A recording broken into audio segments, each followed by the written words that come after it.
Et bonjour à tous, on se retrouve en ce 10 décembre pour le calendrier de l'Avent du jour. Et on nous dit la chose suivante. Donc, pour prendre ce cliché, le photographe se trouvait devant un bâtiment du 18e siècle qui aujourd'hui héberge un musée. Quel est le nom actuel, donc en anglais, de ce musée? Et on nous donne un exemple. Donc, à gauche, on a l'image, enfin une photo. Donc, va falloir trouver un bâtiment juste derrière la personne, parce que si la personne elle se trouvait devant et qu'elle a pris ça, c'est que le bâtiment est derrière. Donc la méthode la plus simple, on va faire une recherche d'image inversée dessus. Encore une fois, vous pouvez utiliser soit manuellement en faisant une capture d'écran de l'image, soit clic droit, enregistrer l'image. Moi j'ai une petite extension qui s'appelle Tinai, qui me permet de faire un clic droit sur les photos et de automatiquement faire des recherches sur certains moteurs de recherche. Là ici on va faire sur Google. Et voilà. Donc apparemment, on voit ici que ça correspond bien, ça a l'air d'être à Stockholm en Suède, et même d'être à Stortorget.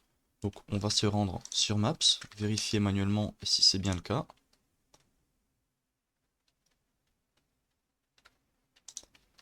On va chercher Stortorget, et une fois que ça a arrêté de bugger, je vous retrouve, parce qu'à chaque fois Maps, je sais pas pourquoi il a du mal. Donc ici, déjà on doit trouver un musée. Donc une fois qu'on arrivera sur place, il va falloir trouver un musée, et on sait qu'il est en 3 mots, donc ça doit être le musée de quelque chose, très certainement.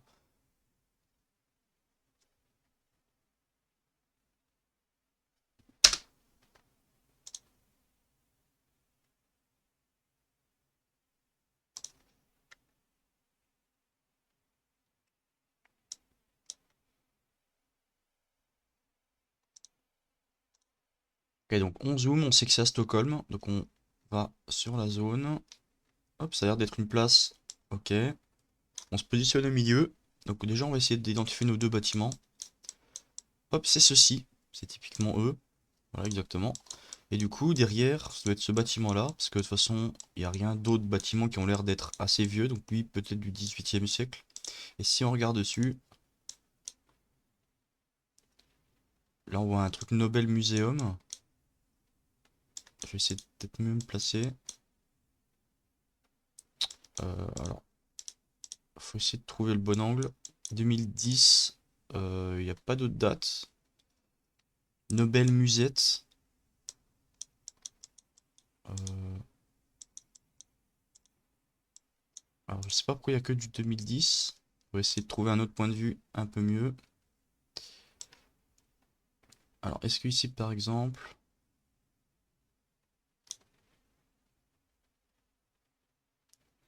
Ah, voilà. Nobel Prize Museum. Donc, en fait, c'est le musée du prix Nobel. On va pouvoir valider ça. Donc, Nobel Prize Museum. Museum. Hop. Ok, c'était ça.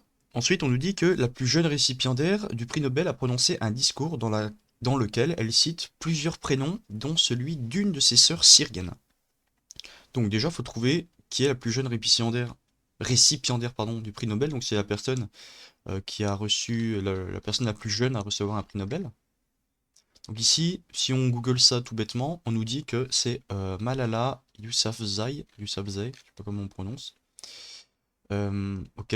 Et ensuite, elle a prononcé un discours dans lequel elle parle de plusieurs sœurs, entre guillemets, dont une syrienne. Donc si on cherche son discours,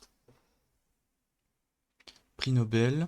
Donc là, ça a été traduit, donc on peut peut-être regarder à quoi ça correspond. Risque potentiel, parfait. Bah, je vais pas aller là-dessus du coup. Allocution, récipiendaire.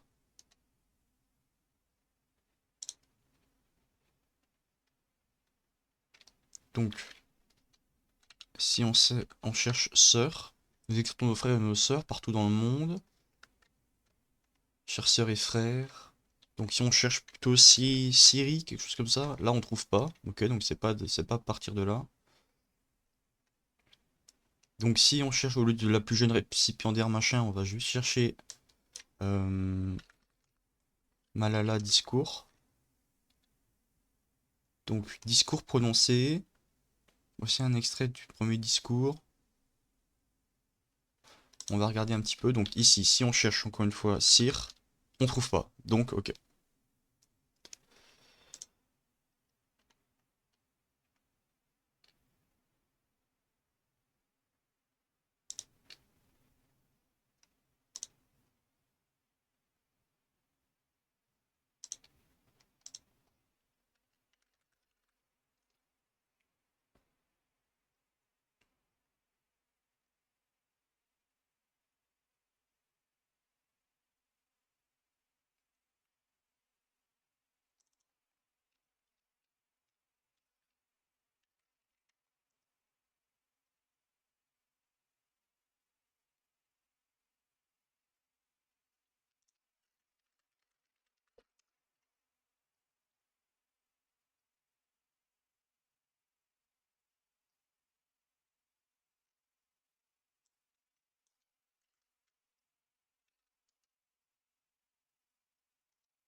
Donc si on cherche plutôt en anglais, donc par exemple Malala Yousafzai speech, donc on retrouve sur certains trucs sur lesquels on était déjà tombé, et ensuite on a carrément un PDF qui est la lecture de ce que Malala a dit, donc directement sur le site du prix Nobel. Et si on va dessus et qu'on fait un CTRL F, on voit que au niveau de Syria, il est mentionné 3 fois. Donc enfin Malala dit qu'il y a plusieurs personnes qui viennent, en tout cas de Syrie, ici aussi. Et là on a Also My Sister's Here, et on parle de Maison, from Syria. Donc le prénom c'est Maison. On pouvait aussi apparemment le trouver via la vidéo, donc où elle prononçait Mazoun. Et on a la chose suivante, donc quand il était enfant, cette fois-ci le récipiendaire le plus âgé a souffert d'un problème qui était alors mal compris. Donc, récipiendaire le plus âgé, prix Nobel, on va chercher qui c'est. Donc c'est John Goodenough, apparemment. John Goodenough, le plus âgé, prix Nobel de chimie. Donc on va chercher sa page Wikipédia. Donc c'est quand il était jeune, quand il était enfant, il a souffert d'un problème qui était mal compris. Donc, si on va sur sa petite page Wikipédia, Personal Life, quand il était enfant, donc il est né là, et on nous dit qu'après, à l'école, il a souffert de dyslexie, mais qu'à l'époque, la dyslexie était mal comprise par la communauté médicale, et que sa maladie n'a pas été, enfin, a été mal diagnostiquée, même pas diagnostiquée, et du coup pas traitée. Donc, c'est dyslexie. Ensuite, enfin, quand l'un des lauréats a été touché par une maladie que seuls de rares nobelisés développent, en défendant une thèse largement controversée pendant son discours lui-même, il détient en quelque sorte un record de rapidité. Donc, ici, c'est une sorte, alors ils appellent ça maladie, mais entre guillemets une maladie, que seuls de rares nobelisés, donc ceux qui reçoivent un prix Nobel, développent. Et apparemment, lui, il a le record de rapidité parce que il a prononcé quelque chose, une thèse controversée pendant son discours de remerciement suite à avoir reçu le prix Nobel. Donc si on va sur la page Wikipédia du prix Nobel, derrière, on va pouvoir voir, il y a une catégorie aspect sociologique. Et si on va dessus, il y a quelque chose qui s'appelle l'effet prix Nobel. Et si on regarde un petit peu à quoi ça correspond, on nous dit qu'un récipiendaire du prix Nobel devient instantanément une star médiatique, bien au-delà de son champ disciplinaire, et jouit d'un prestige qui a peu d'égo chez les chercheurs universitaires, d'autant que ce prestige touche largement le grand public. Un tel événement a donc de quoi faire basculer toute une vie pour le meilleur comme pour le pire, et c'est dans le dernier cas ce qu'on appelle l'effet prix Nobel. Donc on nous dit que ça touche la perception qu'a le public du lauréat. En gros, on le considère comme un génie, et ça peut lui donner des ailes, et du coup il commence à faire n'importe quoi. Donc si on va sur cette page, ici on voit qu'on a une liste des lauréats qui ont été touchés par le prix Nobel. Et si on regarde un petit peu chacun, à un moment on va nous dire que euh, comportement, tac tac, là on nous dit que du coup certains Nicolas Tinbergen nous dit établissant ainsi un record presque imbattable pour le temps le plus court entre recevoir le prix Nobel et dire quelque chose de vraiment stupide sur un domaine dans lequel le lauréat avait peu d'expérience. Donc, on l'a trouvé. Alors, il parlait de je sais pas quoi. Il parlait de l'autisme alors que c'était pas du tout son domaine de compétence. Donc, on l'a trouvé, c'est le nom de famille, Tim Bergen.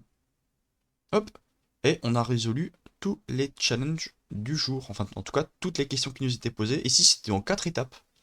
Donc j'espère que vous aurez appris, que vous aurez retenu des choses, et on se retrouve demain pour le prochain jour. Allez, bye bye.